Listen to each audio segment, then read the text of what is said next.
আসসালামু আলাইকুম। আশা করি সবাই ভালো আছেন। আজকে আমাদের কাছে একটা মডেল হচ্ছে ইপসন L3210। এটার সমস্যা হচ্ছে এটাতে আপনার ব্ল্যাক কালিটা আসতেছে না। তো প্রিন্টারটা আমি একটু চেক করে নেওয়ার পর প্রবলেমটি আইডেন্টিফাই করতে পারছি এবং প্রিন্টারটি খোলার জন্য প্রিপারেশন নিচ্ছি।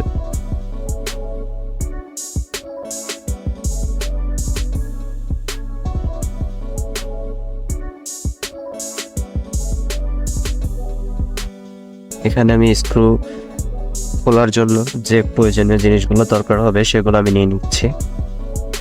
এখানে দেখতে পাবেন আপনারা দুইটা স্ক্রু পাবেন। দুইটা স্ক্রু আপনারা ভালোভাবে দেখে খুলে নেবেন, একটু ধরে নেবেন যাতে নড়াচড়া কম করে।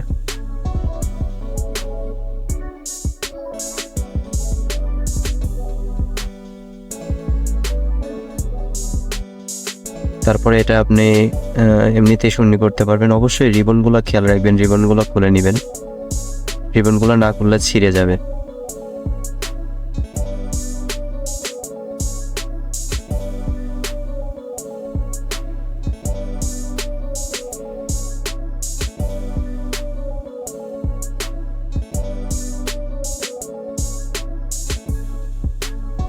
তারপরে এই নিচের পাশের ঢাকনাটা খুলতে হবে, কারণ এখানে একটু আমাদের কাজ আছে।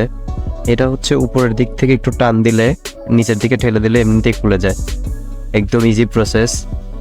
আর যদি নিজে না পারেন অবশ্যই একদম পেশাদারের মানুষের কাছে নিয়ে আসবেন। সাইডে একটা স্ক্রু পাবেন, এটা খুলে নেবেন। এটা না খুললেও চলে, কিন্তু আমি খুলে নিচ্ছি। আসলে যেহেতু কালো কালিটা আসতেছে না, এই জন্য আমি একটু দেখবো যে আসলে এই জিনিসগুলো ঠিক আছে কিনা, এই জন্য আমি সবগুলোই খুলে নিচ্ছি। আমি ভালোভাবে দেখবো যে রাবার টাবার এইসব জিনিসগুলো ঠিক আছে কিনা। এখানে আমি সব জিনিসগুলো ভালোভাবে চেক করে নিচ্ছি। দেখে একদম ওকে মনে হচ্ছে সবকিছু একদম ঠিক আছে। তারপরে দেখা যাক কোনো প্রবলেম ভিতরে আছে কিনা। এখানে একটা জিনিস প্রথমে আইডেন্টিফাই করতে পারছি, কে যেন এটা কাজ করছে আপনার ভিতরে অনেক খোঁচাখুচি করছে, এই জন্য কালোটাতে সমস্যা হচ্ছে। এটা আমি একটু রিপেয়ার করার চেষ্টা করব।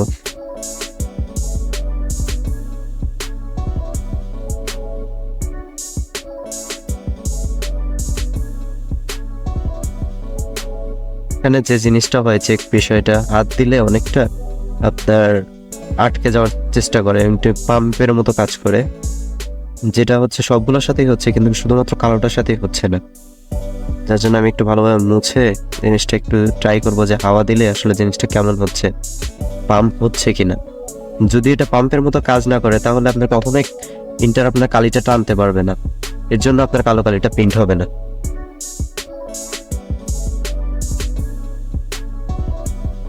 আর এটা যদি আপনি অদক্ষতার সাথে করেন তাহলে আপনার প্রিন্টারের এই জিনিসটা বাতিল হয়ে যেতে পারে, পরবর্তীতে আপনার কিনা ছাড়া কোনো উপায় থাকবে না। এই জন্য অবশ্যই দক্ষতার সহিত করতে হবে।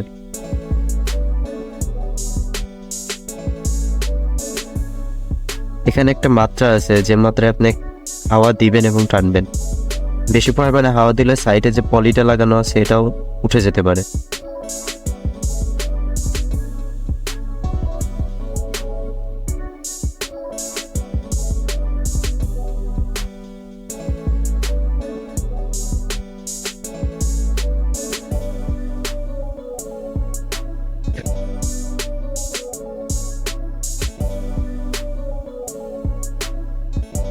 এখানে যে বিষয়টা হয়েছিল যে ওনার এখানে এটা জাম হয়েছিল, যার জন্য হাওয়া দিয়ে জিনিসটাকে আমি সচল করে দিছি এবং কালিটা আমি কিছুটা কালি বের করে দেব যাতে লাইনটা পুনরায় সচল হয়, এর জন্য আমি কিছু কালি বের করে দিচ্ছি, আপনারা দেখতে পাচ্ছেন। এবং পরবর্তীতে কালি ঠিক মতো আসছে কিনা এটাও খেয়াল রাখতে হবে। মানে ওইটা পলি থেকে যে দেখা যাচ্ছে এই জিনিসটা আবার পুনরায় ফিল হচ্ছে কিনা এটা খেয়াল করে দেখতে হবে, এবং হাওয়াটা ঠিক মতো পাম্প করতেছে কিনা এটাও দেখতে হবে।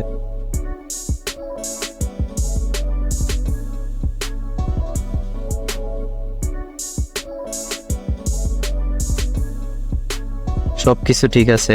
এখন পুনরায় আমি প্রিন্টারটি ফিটিং করব।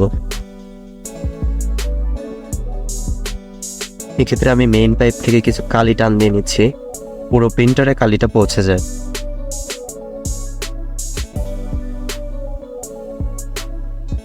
প্রিন্টারে কাজ করলে হাতে কালি পড়বে, এটা স্বাভাবিক বিষয়। তো আমি এখনই পুনরায় সমস্ত কিছু ফিট করতেছি না, একটু চেক করার জন্য পুনরায় জাস্ট রিবনটা লাগিয়ে নিচ্ছি।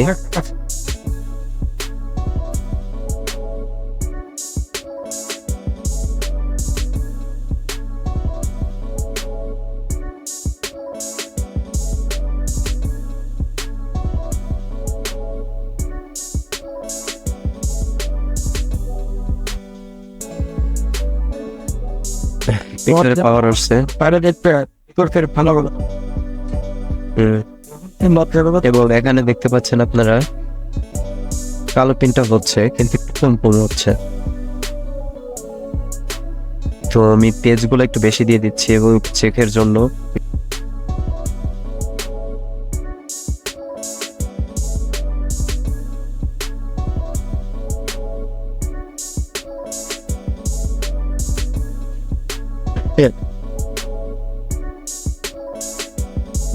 আমি এখানে একটা প্রিন্ট দিয়ে চেক করতেছি আসলে কিরকম প্রিন্ট হচ্ছে।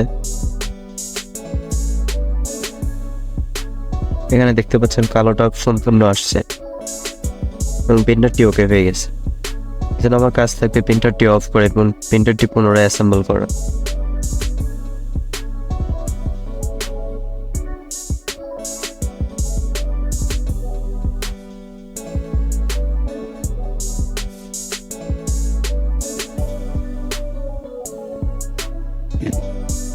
এটা লাগানোর জন্য আপনি এমনিতেই লাগাতে পারবেন, কিন্তু রিবন যাতে না ছেড়ে এজন্য সাবধানতার সহিত আমি আগে ওইটা লাগিয়ে নিব।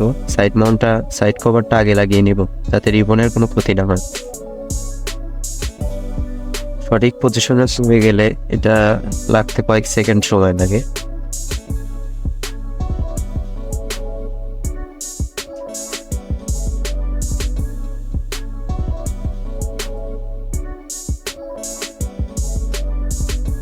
পুনরায় আমরা পাওয়ার এবং স্ক্যানারের অংশটি এখানে লাগিয়ে নিব।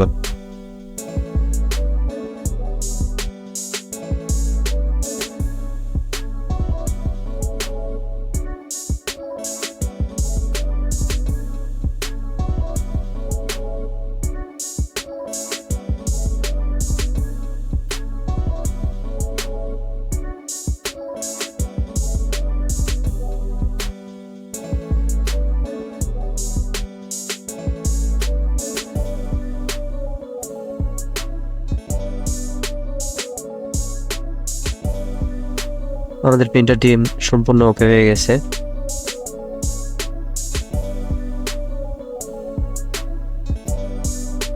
প্রিন্টারের সমস্ত বিষয়গুলো একটু নিট অ্যান্ড ক্লিন রাখার চেষ্টা করবেন।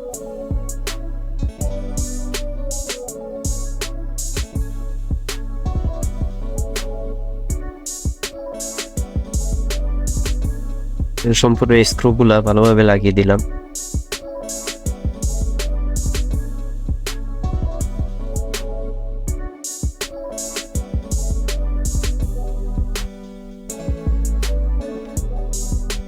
আজ এ পর্যন্তই, ভালো থাকবেন, আল্লাহ হাফেজ।